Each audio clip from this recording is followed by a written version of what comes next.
नमस्कार प्रेक्षकांनो. तारिणी मालिकेच्या आजच्या भागामध्ये इकडे मात्र आता घराच्या बाहेर काढले गेलेले तारिणी आणि केदार हे खूप विचारात बसलेले असतात आणि खूप विचारामध्ये असताना खरं जे मॅडमनं एकदम तडकाफडकीने हा चुकीचा निर्णय घेतलेला आहे असं तारिणी केदारला बोलते. तेवढ्यातच आता केदारचा मोबाईल वाजतो आणि केदारच्या मोबाईलवरती कॉल येतो, तो म्हणजे जे मॅडमचा. आता जे मॅडम बोलते की हे बघा, तुम्ही कसे आहात, ठीक तर राहणार. त्यावर आता इकडे तारिणी बोलते, मॅडम आज तुम्ही जे काही केलं ना त्याबद्दल आम्हाला थोडंसं तरी सांगायचं होतं.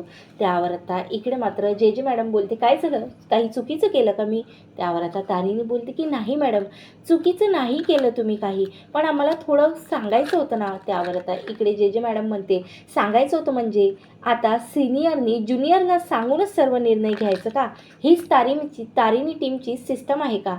त्यावर आता इकडे लगेच तारिणी बोलते की नाही मॅडम, तारिणी टीमची ही सिस्टम नाही आहे आणि मात्र तारिणी टीम कायमच आपल्या सिनियरची रिस्पेक्टच करते. त्यावर आता इकडे लगेच तारिणीला जे मॅडम बोलते की हे बघ, मी टिफिन पाठवलेला आहे कत्रीकडे आणि कत्री पोचत असणार, ते टिफिन घ्या आणि जेवून घ्या. मला माहिती आहे की पद्मिनीचा जो स्वभाव मी बघितला त्यानुसार की खरंच तुमच्यासोबत काय घडलेलं असणार आणि तुम्ही कोण्या परिस्थितीत असणार आहे. त्या घरची सून म्हणून तुझ्यावरती काय नेमकं आता चाललेलं असणार, तुझ्यावरती काय अन्याय होत असणार हे मला सर्व माहीत आहे. पण खरंच मी तुझ्यावरती प्राऊड फील करते की तू एक सून असून तू मात्र सर्वांसमोर होकार दिलेला आहे आणि सत्याची बाजू तुम्ही घेतलेली आहे.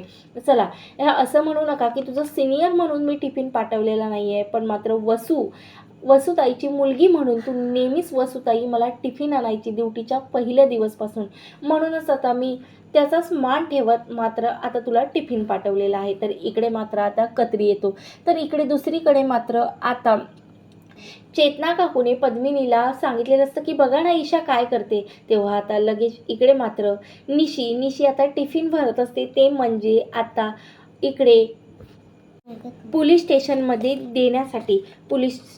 नेण्यासाठी. त्यावर आता पद्मिनी बोलते, काय करतेस निशी तू? त्यावर आता निशी बोलते की हे बघ ना, तुम्हाला माहिती आहे ना आई की जेव्हा आता लगेच युवीला उपाशी पोटी नाही राहावल्या जात आणि तो काय करत असेल खरं ना, मला त्याचं माझ्या डोक्यातून विचार जातच नाही आहे. मी ना अंथरूणसुद्धा घेऊन जाते कारण त्याला अशी खाली मात्र झोप लागणार नाही आहे ना. तेव्हा आता लगेच इकडे चेतना काकू बोलते की हे बघ निशी, शांत हो तू, काहीही होणार नाही. युवराजला सकाळी सोडून आणू आपण आणि आता खूप लेट झालेला आहे, तुला त्याला भेटूसुद्धा देणार नाही, पोलीस स्टेशनमध्ये जा.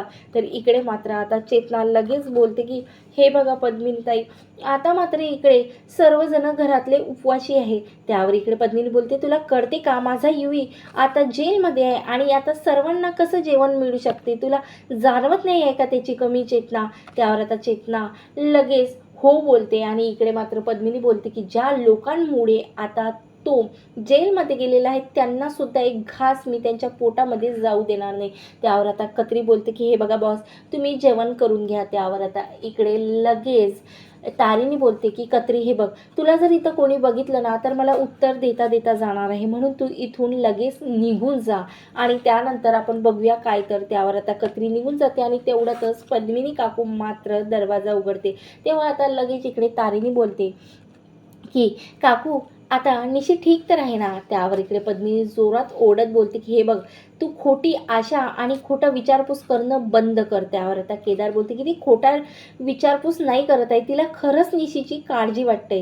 त्यावर आता असं बोलत आता लगेच पद्मिनी पुन्हा दार लावून घेते. तर इकडे मात्र दुसरीकडे आता जे मॅडम एका स्पेशल रूममध्ये आता युवराजला आणते आणि युवराज बोलते की काय झालं, ही कोणती रूम आहे मॅडम, तुम्ही मला इथं कशासाठी आणलेलं आहे? तेव्हा आता लगेच इकडे जे मॅडम बोलते की ही स्पेशल रूम आहे आणि या स्पेशल रूममध्ये जेव्हा क्रिमिनल येतो ना तेव्हा पोपटासारखा बोलतो आणि तुलासुद्धा पोपटासारखा बोलण्यासाठी मी या रूममध्ये आणलेला आहे. त्यावर इकडे लगेच मात्र घाबरलेला युवराज बोलतो की नाही, तुम्हाला माहिती आहे ना, मी दयानंद खांडेकरांचा मुलगा आहे आणि एमएनएलचा मालिक आहे, त्यामुळे आता तुम्ही मला काहीही करू शकत नाही. त्यावर आता इकडे जे मॅडम बोलते की बाद झालं रे, किती बोलतेस तू, तू जरी कुणाचा भाऊ कुणाचा मुलगा असला ना, मला त्या वाचून काहीही फरक पडत नाही, कारण जे करते ना जे जे जे बोलते ना तेच मात्र करते. त्यावर आता तेवढ्यातच एक पोलीस येते आणि बोलते की हे बघा मॅडम, तुम्हाला कौशिकी खांडेकर भेटण्यासाठी आलेले आहेत. तेव्हा मात्र आता युवराजला थोडासा आनंद होतो आणि युवराज लगेच बोलतो की जा आता मात्र मला कोण कौशिकी ताईसोबत ना तुम्हाला मी टिप्स देते, व्यवस्थित बोला नाहीतर ती तुम्हाला चांगलंच दापेल आणि तुम्ही बिना पुराव्यासकट मला इथं घेऊन आलेला आहे याच्याबद्दल मात्र ते तुमचा खरा चेहरा सर्व लोकांसमोर आणणार.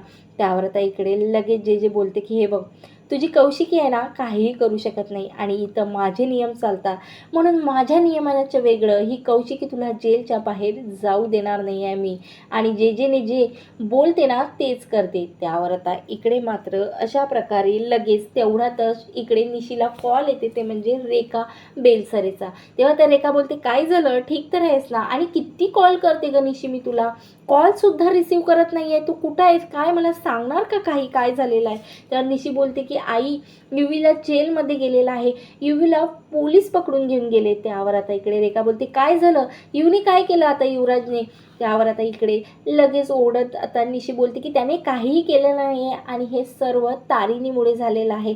तारिणी त्याच्याविषयी खूप मोठं खोटं स्टेटमेंट दिलेलं आहे म्हणून पोलिसांनी त्याला ताब्यात घेऊन गेलेले आहेत. तेव्हा मात्र आता लगेच इकडे रेखा बोईलसरे फोन ठेवत बोलते की हो आताच्या आता मी तुझ्याकडे येते, तू कसलीही चिंता करू नको. आणि इकडे मात्र तारिणीच्या वडिलाला आता जोरात ओरडते की बघा ना त्या तारिणीला तुम्ही नेहमीच चांगलं म्हणत होते आणि मला म्हणत होते की तू नेहमीच तिला चांगली वागणूक दिली नाही, पण तिने काय केलं, तिने सुद्धा माझ्या मुलीसोबत सावत्र बहिणीसारखी ती वागलेली आहे आणि तिचं मात्र काही ऐकलं नाही. तिच्या नवऱ्याला एका खोट्या स्टेटमेंटनी जेलमध्ये पाठवलेलं आहे. हेच का तुमच्या तारिणीचे गुण. तेव्हा आता असं बोलत लगेच इकडे रेखा बेलसरे आता इकडे मात्र निशीला भेटण्यासाठी निघते. तर इकडे दुसरीकडे मात्र केदार पुन्हा केदारला आणि तारिणीला भेटण्यासाठी आता इकडे मात्र दया काका येतात आणि दया काका आता केदार आणि तारिणीला म्हणतात की खरंच मी हात जोडून तुमच्या समोर माफी मागतो. खरंच मी कसा बाप आहे की रात्रभर माझी मुलं बाहेर राहतात घराच्या आणि मी मात्र त्यांना आतमध्ये सुद्धा घेऊ शकत नाही. खरंच मी हात जोडून तुम्हा दोघांची माफी मागते. त्यावर केदार बोलतो की नाही बाबा असं नका म्हणू. त्यावर तारिणी बोलते की नाही बाबा यामध्ये तुमची काहीही चूक नाही आणि प्लीज तुम्ही आम्हाला माफी मागू नका. तेवढ्यातच तिथं चेतना येते आणि चेतना बोलते की भाऊजी आताच कौशिकी ना आता इकडे पोलीस स्टेशनमध्ये गेलेली आहे आणि ती आता गेले ना काही ना काही करणार आणि युवराजला नक्की घरी सोडून आणणार. त्यावर आता इकडे मात्र दया काका बोलतात की अगं मला सांगितलं पण नाही, अशी परस्पर ती बाहेरूनच कशी काय गेली, मी गेले असते ना तिच्यासोबत. त्यावर आता इकडे मात्र लगेच चेतना काकू बोलते की ती गेली आहे ना म्हणजे काही ना काही करणार आणि लवकरच आज युवराजला सोबतच घेऊन येणार. तेव्हा मात्र असं बोलत आता दया काका रूममध्ये निघून जातात. तर इकडे मात्र आता तारिणीला लगेच केदार बोलतो की आता मात्र कौशिकी ताईसुद्धा आता इकडे युवराजला नाही वाचू शकत, कारण आपण जेवढं जे जे मॅडमला बघितलं ना ते कोणालाही भीत नाही आणि त्यांना समोर काय होणार याबद्दल त्या विचारही करत नाही. त्यामुळे आता युवराज तर जेलमधून सुटणारच नाही. तर दुसऱ्या दिवसच्या स्पॉइलर एपिसोडमध्ये असं दाखवण्यात येतात की आता कौशिकी इकडे मात्र जे जे मॅडमला भेटते. तेव्हा जे जे मॅडम भेटते की हे बघा तुमच्या भावाने चूक केलेली आहे आणि त्याला मी असं नाही सोडू शकत. त्यावर कौशिकी इकडे वकील घेऊन गेलेला असतं पण त्याचा काहीही फायदा झालेला नाही आहे, कारण मात्र या सिंगम लेडीने आता कौशिकीला सुद्धा गप्प बसवलेलं आहे आणि आता इकडे युवराज जेलमधून सुटणार नाही हे कौशिकीच्या सुद्धा लक्षात आलेलं आहे.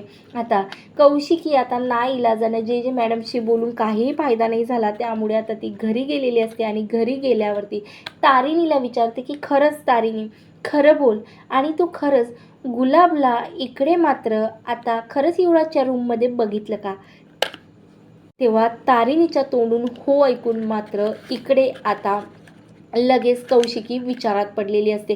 तर आता ही रेखा मात्र आता खांडेकरांच्या घरी येत हिने खूप मोठा तमाशा तिथं मांडलेला असतो. अशा प्रकारे प्रेक्षकांना आता युवराजला चाबुकाने मार देत त्याचे हातपाय फ्रॅक्चर करत आता युवराज जोडून ही जे जे मॅडम खूप मोठं आता वधवून घेणार आहे आणि तेच सविस्तर आपण उद्याच्या भागामध्ये पाहणार आहोत. म्हणून पाहत राहा तारिणी मालिका आणि सबस्क्राईब आणि नक्की लाईक करा. धन्यवाद. जय गजानन.